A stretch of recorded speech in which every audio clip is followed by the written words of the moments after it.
In other news tonight, two separate wrong-way crashes in Phoenix end with a 17-year-old dead and a family of 7 in the hospital, both happening within hours of each other earlier this morning. That's right. In just the last few hours, we've learned that a 10-year-old boy involved in one of those crashes has now died.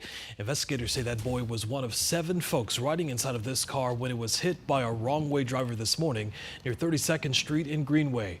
5 children in total taken to the hospital in critical condition. As you just heard, that little boy, 10 years old, died. We're told the driver who did cause this crash stayed at the scene.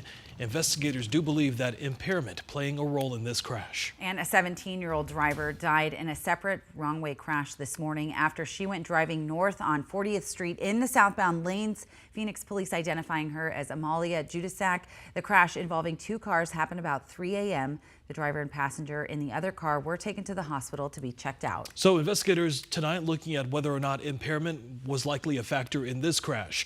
Before heading out to breaking news tonight, Chase Golightly talked with DPS and ADOT about how they're working together to handle these dangerous situations. 4 wrong-way crashes within the past week, killing 4 people and sending more than a dozen to the hospital. By a wide mile, impaired drivers are the #1 culprits when it comes to wrong-way driving. Bart Graves with the Arizona Department of Public Safety says most of the time drivers actually turn themselves around before troopers reach them. They self-correct. Even DUI drivers we find do self-correct. But on Thursday morning, troopers had to get involved when an 82-year-old woman drove south on the northbound lanes of State Route 51. This person was determined to keep going wherever she thought she was going, and she would have killed someone. She simply had no idea where she was. Trooper Estevan DeBenny responded to this, saying he and another trooper had to actually crash their patrol cars into hers to stop it. If it wasn't for both of us being there, she possibly could have kept on continuing. Which law enforcement has no other choice to do in these situations. If troopers are in the area, they will stop that vehicle with their own vehicles and put their lives at stake in doing so. The state has also expanded its alert system of wrong-way drivers. There's a lot that's telling people that they're going the wrong way. Steve Elliott with ADOT says they have set up several thermal cameras all over the valley